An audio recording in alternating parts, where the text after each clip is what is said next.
9:47 vamos a hablar de educación y vamos a hablar en particular de una promesa incumplida. La presidenta Bachelet anunció gratuidad en la educación superior, pero el apriete de cinturón parece que ha obligado a reformular las promesas. A priorizar. Y se ha dicho que no habrá gratuidad para las universidades privadas al menos hasta el 2017. Eso aun cuando hace algunas semanas el propio ministro de Educación sostenía la promesa. Vamos a escuchar a Valentina Saavedra, presidenta de la FECH, la Federación de Estudiantes de la Universidad de Chile. ¿Cuál es su reacción frente a este cambio de planes? Si que la prioridad era educación, ¿por qué entonces lo primero que ponen en riesgo, en vez de buscar soluciones, buscar una redistribución de los recursos o finalmente ver cómo se puede seguir avanzando? No van a estar las privadas fuera del CRUT, que sí me parece que es complicado más que nada, es que finalmente se hagan promesas y luego se tengan que estar retractando. Eso me parece que es una irresponsabilidad por parte del gobierno y que finalmente nos deja poco claro cuáles son las intenciones. Bueno, es tanto el impacto de esta determinación o de esta visión nueva, ¿no?, que ha intentado plantear el gobierno, de esto de realismo sin renuncia, de intentar priorizar cosas, que esto encontró absolutamente sorprendido a los estudiantes de las universidades privadas, por supuesto, que esperaban y aspiraban a que la gratuidad fuera de carácter universal y que no se les dejara fuera. El vocero de los estudiantes de las universidades privadas, Nicolás Fernández, manifiesta precisamente esa sorpresa. Pero nos encontramos claramente con una sorpresa. O sea, hace 3 semanas en la reunión con el ex ministro Eizaguirre, se nos anunció que las universidades privadas iban a poder postular para la gratuidad del próximo año. Nosotros ya estamos trabajando en criterios y en esta reunión claramente se nos dice que nosotros vamos a quedar excluidos de la gratuidad hacia el próximo año. Pero que todo eso nos parece bastante nefasto. Nosotros hicimos nuestras críticas después del 21 de mayo, en donde ya estábamos excluidos y segregados de la reforma. Las 9:49 y estamos en contacto con Hugo Lavados, rector de la Universidad San Sebastián, además exministro. ¿Cómo está usted? Hugo, gusto de saludarlo.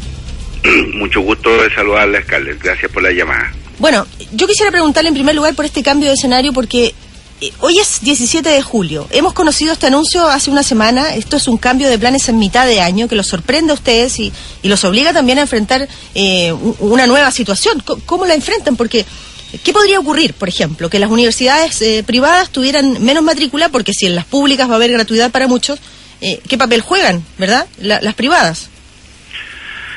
A ver, primero, la sorpresa es más bien por la mantención de un criterio que lo consideramos profundamente erróneo y desigual, más que cambiarnos el escenario, porque el escenario nunca fue distinto al que se está señalando.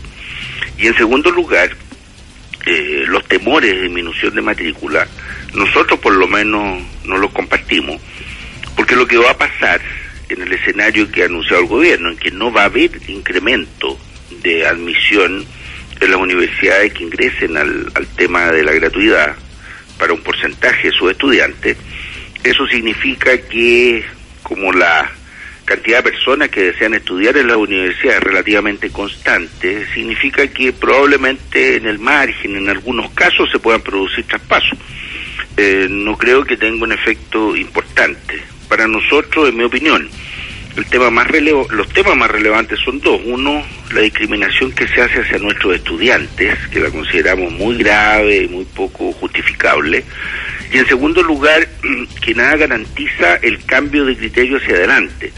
Porque si las restricciones de recursos continúan, los temas se pueden dilatar en forma indefinida. Y hay muchos casos en Chile en que se comienza algo con algún tipo de promesa de cambio futuro y no se cambia nunca. Sí, Hugo, ¿qué tal? Buen día. Sí, ¿cómo está usted, Eugenio? Bien, fíjese que ese último detalle que usted menciona, siento que quizás es lo más relevante.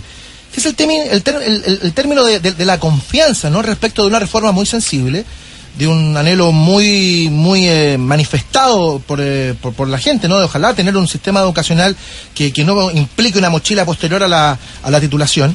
Pero eso es un tema. Usted manifiesta claramente una idea, que aquí puede existir en adelante nuevos cambios, nuevas modificaciones. Se pierde definitivamente, incluso con el cambio de ministro de Educación, la confianza respecto de lo que puede ocurrir con el proceso de reforma educacional de aquí en adelante, Hugo, ¿no? A ver, yo, para ser bien franco, más que desconfianza, no tengo elementos de juicio para desconfiar de la ministra del Piano.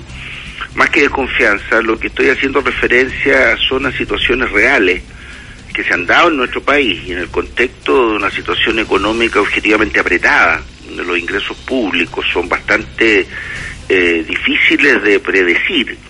En ese contexto no tenemos nada que nos pueda asegurar que van a haber más recursos y por lo tanto va a haber una ampliación de los estudiantes que van a poder entrar en este sistema.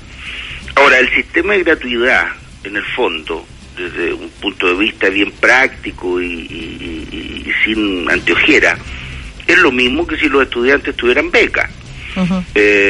Por lo tanto, uno podría pensar en ampliar un sistema de becas, pero es que eso tiene el mismo costo.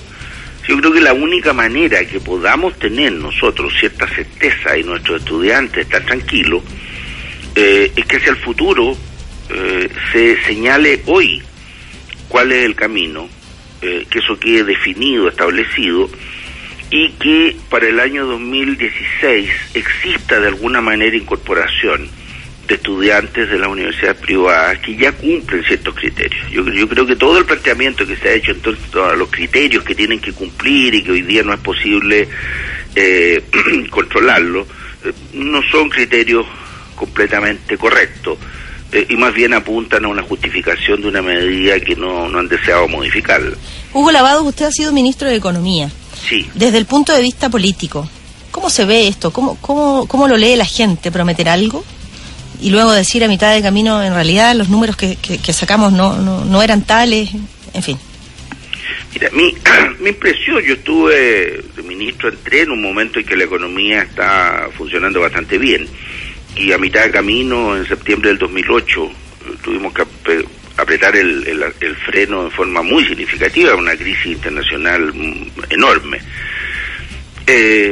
Nuestra sensación, y eso así lo demuestra el desarrollo del gobierno, el año 2009, la popularidad de la presidenta Bachelet, es que cuando se hacen planteamientos que las personas sienten que son justos y que se está beneficiando a todos, los más débiles, los más vulnerables, los que tienen menos posibilidades, se aceptan los cambios de criterio, porque si hay menos plata, todo objetivamente vamos a entender. O sea, que el problema, yo creo, es que es la discriminación, que todos percibimos como una tremenda injusticia. A ver, pero perdón, este escenario económico viene desde hace un rato. Yo creo que los ministros del área económica, la propia presidenta Bachelet lee los diarios, no es algo nuevo. ¿Por qué la tardanza, se pregunta uno, en reconocer y salir a decir, en realidad las cuentas que sacamos están mal? Bueno, ese es otro tema que trasciende con mucho, ¿no es cierto?, lo que estamos conversando respecto al tema de los estudiantes en las universidades privadas. Yo creo que hubo un exceso de optimismo por parte de la autoridad económica, en cierto momento un cierto voluntarismo al plantearse que determinadas cuestiones del mundo internacional o que las políticas económicas y algunas de las medidas importantes que se habían tomado dentro del país necesariamente iban a afectar a la demanda interna, básicamente la inversión privada, y yo creo que se subestimó la fragilidad que eso iba a significar desde el punto de vista del crecimiento económico. Creo que las cuentas que se sacaron fueron un poco alegres y en mi opinión sí hubo una cierta lentitud en reaccionar. Que no deja de ser un hecho importante.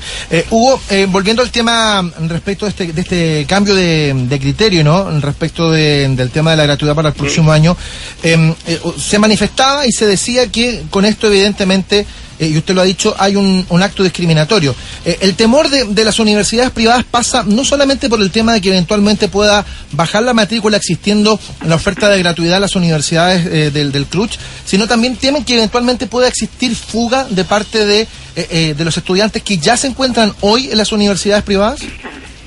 A ver, los criterios que se han planteado hasta el momento, ¿no es cierto?, es lo único a lo que uno puede hacer referencia, que son los criterios que se han planteado y las declaraciones que han sido hechas a través de la prensa y en reuniones por los distintos personeros de gobierno. Es el siguiente: los alumnos, para que tengan gratuidad, van a tener que haber comenzado en una universidad, toda su carrera en la misma universidad. Segundo, que pertenezcan, ¿no es cierto?, a este 60% más vulnerable.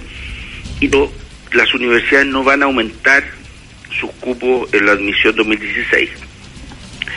Ese es un tema que para el 2016, por lo tanto, no nos inquieta mayormente por lo que les señalaba. Así, el total de personas que desean estudiar en la universidad es relativamente el mismo. El número de matrículas nuevas de las universidades que sus estudiantes vulnerables van a estudiar gratis es el mismo. No debiera haber cambios en el total. En algunas carreras sí, probablemente, y en los puntos de corte que debieran subir. Ahora, el tema es que como estas cuestiones son esencialmente dinámicas, y como en nuestra opinión van a haber problemas hacia el futuro, también de disponibilidad de recursos, en la medida que las cosas no cambien hoy, creo que es legítimo pensar hacia el futuro en que podamos enfrentar un escenario donde es bastante incierto qué es lo que va a pasar. Sí, claro, porque no además de que se plantean plantean situaciones absurdas. Tira para arriba, ¿no? Entonces podemos establecer una promesa y decir, no, el 2017. Pero si el próximo año la economía sigue desacelerada, otra vez a decir, no, tampoco podemos. El FMI recortó la expectativa de crecimiento para Chile el próximo año también. Exactamente, que ese es el punto. Se fija, y yo derechamente hice un planteamiento y uno puede situarse en el medio. Yo calculo que si en lugar de ser el 60%, que nadie lo ha definido como un dogma de fe, esto no está escrito en las tablas de la ley, ¿no es cierto?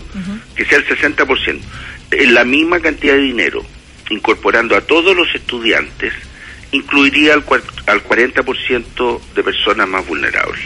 Es decir, las personas efectivamente más necesitadas estarían dentro de este sistema. Además, en relación a algo que dijo Eugenio, hoy día el sistema del CAE es completamente distinto al sistema anterior. Y ya no es cierto que los estudiantes queden con una mochila gigante, puesto que su máximo de cuota mensual es solo el 10% del ingreso declarado que pesquisa impuestos internos en el futuro. Por lo tanto, perfectamente no, 10 años máximo. Son 10 años máximo. Después de 10 años, si no se ha pagado el crédito deja de existir. Cambió el sistema, se siguió bastante un esquema usado en otros países como Australia, que es un sistema muy bueno. Además es posible ampliar sistemas de becas parciales. Si yo creo que a la larga, en este país, durante muchos años, vamos a tener que reconocer que la gratuidad absoluta para todos no es viable por las necesidades que existen. Tenemos demasiados problemas en salud, tenemos demasiados problemas en los niños chicos, en los jardines infantiles o en las salas cunas incluso, que son más importantes desde el punto de vista de la igualdad social y de las enormes diferencias sociales que existen en nuestro país, que entregarle educación gratis al 10 o al 20% de ingresos más altos a este país. Bueno, yo creo que ahí hay todo un problema. Le queremos agradecer a Hugo Lavares, gracias a usted, rector de la Universidad de San Sebastián, ex ministro de Economía, por conversar con Expreso Bio Bio. Muchísimas gracias y un abrazo, que esté muy bien. Igualmente, hasta luego, que esté muy bien. Vamos a las noticias y seguimos, Eugenio, haciendo Expreso Bio Bio.